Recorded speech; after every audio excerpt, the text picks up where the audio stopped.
रहीम नाजरीन, जो central Asia में जो हालात और सिचुएशन जो है वो बदलते दिनों में यकसर तब्दील हो रही है और नकोर्नो काराबाख का इलाका आज़रबाईजान और आर्मीनिया के दरमियान फ़ौजी तसादम 7वें रोज़ तक जारी है और दोनों ममालिक की जो मसल्ह अफवाज हैं उनमें कैजुअल्टीज़ की इतलात हैं। लेकिन सूरत हाल ये और भी ज़्यादा गंभीर हो गई है कि जितनी तेज़ी के साथ आलमी ताकतें जो अमन और मईशत की ज़ामन नज़र आती हैं उनकी खामोशी से कोई बड़े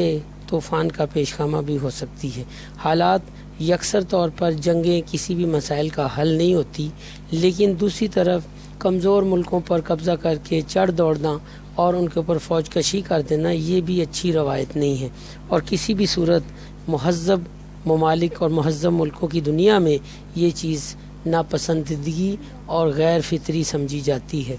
लेकिन अक़वाम मुत्तहिदा और सलामती कौंसिल जिनकी ज़िम्मेदारी थी कि दुनिया में अमन कायम करवाएं और वो जो अमन के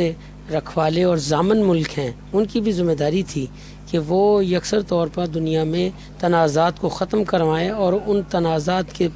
पैदाशुदा होने वाले जो हक़ाइक़ हैं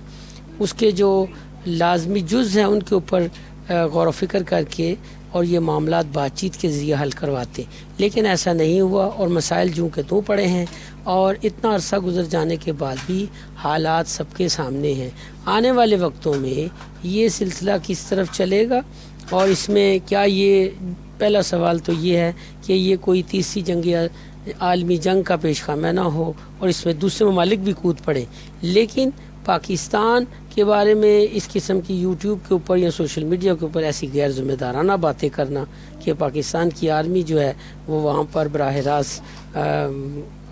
आज़रबाईजान की आर्मी के साथ लड़ रही है, ये बिल्कुल एक गैर ज़िम्मेदाराना बयान है और गैर ज़िम्मेदाराना बातें हैं। पाकिस्तान ने हमेशा आलमी दुनिया में आलमी अमन की सलामती कौंसिल की अमन काविशों का हिस्सा रहा है और उस यूनाइटेड नेशन के हरावल दस्ते में पाकिस्तान की आर्मी का किरदार नाकाबिले फरामोश है। और लेकिन अब इस बदलती सूरत-ए-हाल में सेंट्रल एशिया का जो हालात हैं ये तकाजा करते हैं कि फौरी तौर पर इस आर्मीनिया जो है उसने एग्रेशन किया और आज़रबाईजान के ऊपर उसने फ़ौज कशी की। तो इसमें आलमी ताकतों को और ये जो आलमी कंसेंसस है उसको रायमा को बिल्ड करते हुए मेरे ख्याल से इस वक्त तमाम तर हमदर्दियाँ जो हैं वो आज़रबाईजान के साथ हैं और पाकिस्तान और तुर्की, पाकिस्तान चूँकि आर्मीनिया को तस्लीम नहीं करता और तुर्की आज़रबाईजान के साथ उसके बहुत सारी टाइज़ हैं और वो टाइज़ ब्रदरली इस्लामिक कंट्रीज़ के हवाले से सबसे बड़ी नुमायाँ है और पाकिस्तान भी इस सिलसिले में पीछे नहीं रह सकता। तो पाकिस्तान ने तो खुलकर अपना मौक़िफ़ बयान किया है कि हम आर्मीनिया को तस्लीम नहीं करते, क्योंकि पाकिस्तान ने आर्मीनिया को कभी तस्लीम किया ही नहीं और आज़रबाईजान जो है वो इस्लामी ब्रदरली एक ममलिकत है जिसकी हमारी जो इस्लामी अक़दार जो हैं वो आज़रबाईजान के साथ जुड़े हैं और इसकी खुलकर सफारती और इखलाकी हमायत की है और यही वजह है कि पूरी दुनिया का जो अमन है वो इस वक्त सवालिया निशान बन चुका है।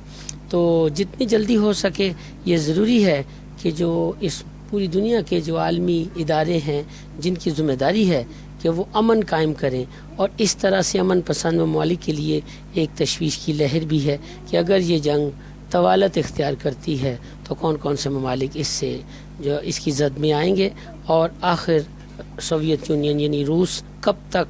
वो हाथ पे हाथ धर कर बैठा रहेगा। इस नेक दुआ के साथ कि बहुत जल्द अमन हो जाए और पूरी दुनिया में अमन कायम रहे और कम से कम कैजुअल्टीज़ के बाद आर्मीनिया को भी एहसास हो और बातचीत के ज़रिए जो आज़रबाईजान के इलाके जिन पर उन्होंने कब्ज़ा कर रखा है वो उससे दस्तबरदार हो जाए। आपका बहुत बहुत शुक्रिया।